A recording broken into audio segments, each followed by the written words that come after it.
No início do século XX, um dos empresários mais bem-sucedidos dos Estados Unidos, Andrew Carnegie, decidiu que queria saber quais eram as características comuns entre todos os grandes homens de sucesso de sua época. E para essa empreitada, contratou o jovem Napoleon Hill.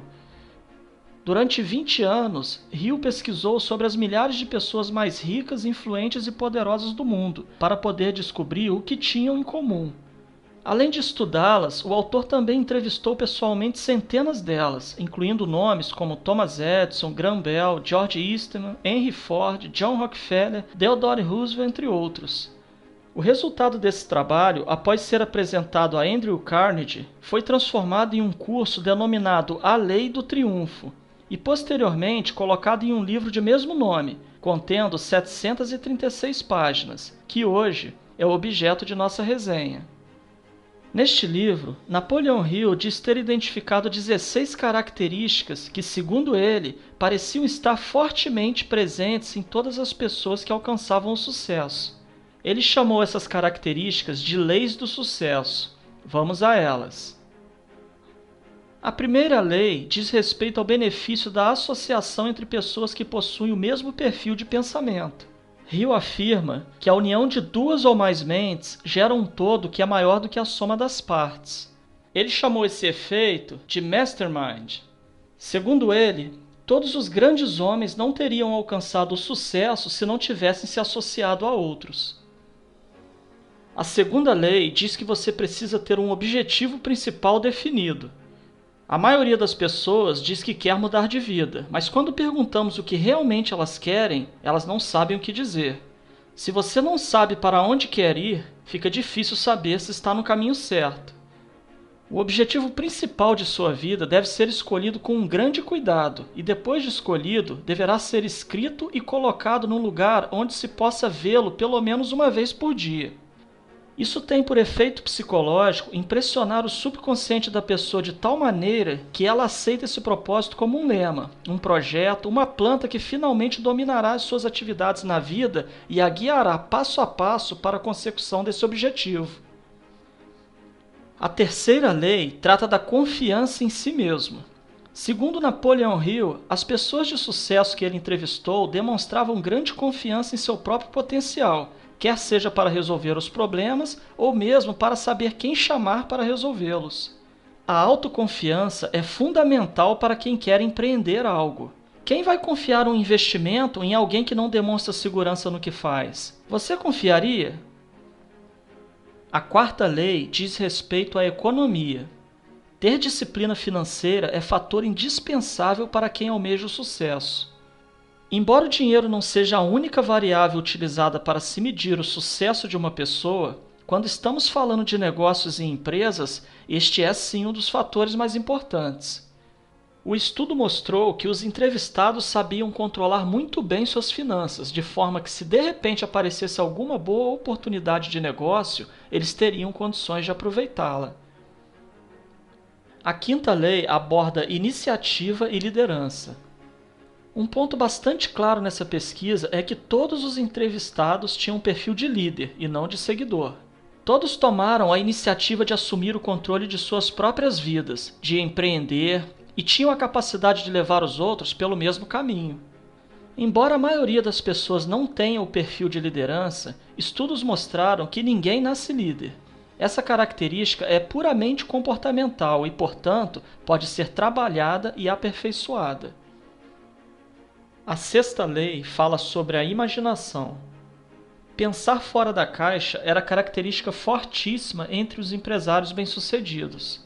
Grande parte deles precisou, em determinado momento da vida, pensar em saídas e soluções para situações-chave. Existem técnicas para desenvolver a imaginação e a criatividade, mas para Hill, o grande segredo é você forçar-se a mudar suas rotinas e pensamentos, e não ter medo de experimentar situações novas. A sétima lei destaca o entusiasmo, que é uma das características mais importantes. A maioria das pessoas até tem um forte desejo de mudar de vida, mas acabam por não seguir em frente. É como se faltasse combustível para ir adiante. Segundo Hill, o entusiasmo é esse combustível que move homens e mulheres em direção a grandes descobertas e empreendimentos. Grande parte dos maiores realizadores entrevistados eram incondicionalmente apaixonados por seus objetivos, de forma que essa paixão sempre fornecia o entusiasmo necessário para que fossem adiante.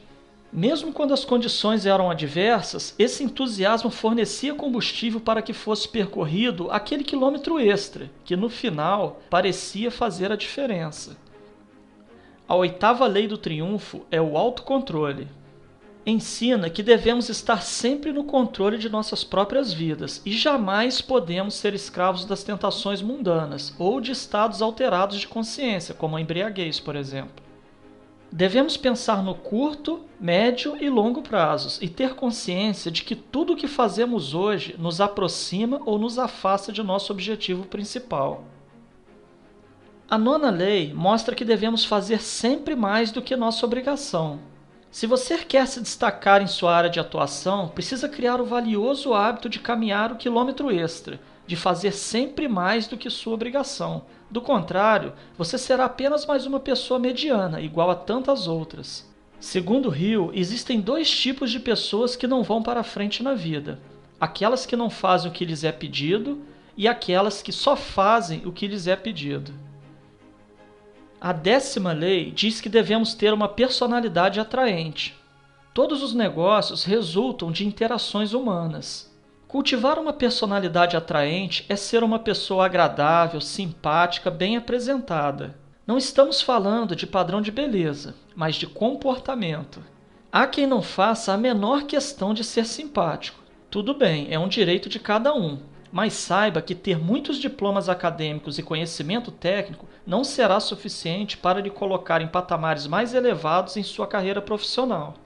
Além de competente, você precisa saber se relacionar de uma forma agradável com outros seres humanos.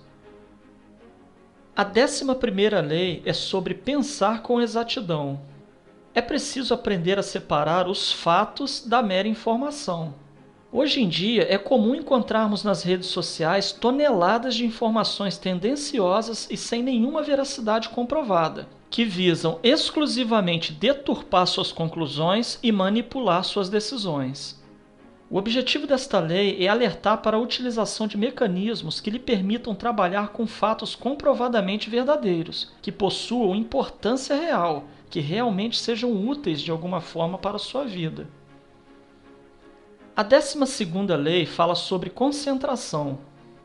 Aqui está um ponto que parece muito mais difícil de se atingir hoje do que na época em que a pesquisa foi realizada. A grande dificuldade de nossa época, de fato, é ter foco. Somos bombardeados por informações provenientes das novas tecnologias e seus processos multitarefas.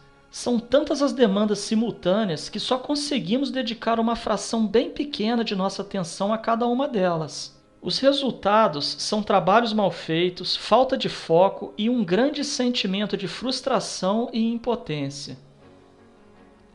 A 13ª lei valoriza a cooperação. Os homens que almejam o sucesso devem entender que a cooperação é o melhor caminho para se alcançar seus objetivos. Isso significa dizer que devemos ver nossos funcionários não como escravos, mas como pessoas que estão cooperando para tornar nosso sonho realidade. E por esse motivo, é extremamente necessário que as mantenhamos ao nosso lado, nos ajudando. Uma forma simples de se obter cooperação é exatamente cooperando com os demais, independentemente dos níveis hierárquicos que ocupem. A 14ª lei é o fracasso. Mas poderia o fracasso ser uma das leis do sucesso? A resposta é sim. Não só pode, como é uma das mais importantes. É fato que todas as pessoas que alcançaram sucesso na vida fracassaram algumas vezes antes de finalmente saborear a vitória. O fracasso deve ser visto como uma importante ferramenta, pois cada vez que você fracassa, descobre uma maneira de não alcançar seu objetivo. Você elimina então um caminho que já sabe que não é o certo. Pela teoria das probabilidades, quanto mais você erra, mais se aproxima do acerto. Pense nisso quando experimentar algum revés em sua vida. A 15ª lei é a tolerância. que está diretamente relacionada com a lei anterior. Para lidarmos com o fracasso, com as limitações das outras pessoas ou as nossas próprias limitações e com as adversidades que a vida nos impõe, é necessário que tenhamos uma grande quantidade de tolerância. É fácil perceber que temos o controle sobre pouquíssimas coisas nessa vida. Geralmente, as coisas que queremos não acontecem. Já as coisas que não desejamos nos aborrecem a todo momento. O segredo é ter consciência disso e nos desapegarmos de tentar controlar o que não está sob nosso controle. É preciso aprender a desfrutar de todo o caminho que você percorre em busca de seus objetivos, pois é nesse percurso que você passa a maior parte de sua vida. Se você condicionar sua felicidade somente à plena realização de seus objetivos, estará condenado a uma vida medíocre e infeliz. A 16ª lei é conhecida também como a regra de ouro: fazer com os outros somente aquilo que gostaria que fizessem a você. Essa lei é amplamente pregada em ensinamentos religiosos e filosóficos, no entanto, quase ninguém a segue. Ter bons princípios é a base do relacionamento interpessoal. Tratar as pessoas com respeito, além de ser uma obrigação, tem o relevante poder de trazê-las para seu lado, de forma que possam colaborar com seus objetivos. Não subestime a capacidade do outro, não julgue, jamais tente estabelecer diferenças onde não há, utilizando como justificativa a cor da pele, sexo ou posição social. Você não gostaria de ver um filho ou um amigo sendo desmerecido por não ter, por exemplo, um nível cultural X ou Y. Se você não quer para você e para os seus, então não faça com os outros. Essas foram, portanto, as 16 características mais importantes e que foram identificadas por Napoleão Hill nas pessoas de sucesso estudadas e entrevistadas por ele. Mas, antes de qualquer coisa, é importante que saibamos que não existe atalho para o sucesso. Colocar em prática os ensinamentos deste livro não é tarefa fácil. Muitas pessoas preferirão tentar a sorte em uma loteria, aguardar a ajuda do governo, se apossar de propriedade alheia, desviar dinheiro público, ou mesmo ficar sentado no sofá aguardando que a prosperidade e o sucesso batam a porta. A opção é de cada um. O caminho a percorrer é sim longo e árido, mas o sucesso é recompensador. Tenha coragem, comece imediatamente, não há tempo a perder. A vida é única e a cada dia se aproxima do fim. Lembre-se, toda grande caminhada começa com um simples passo.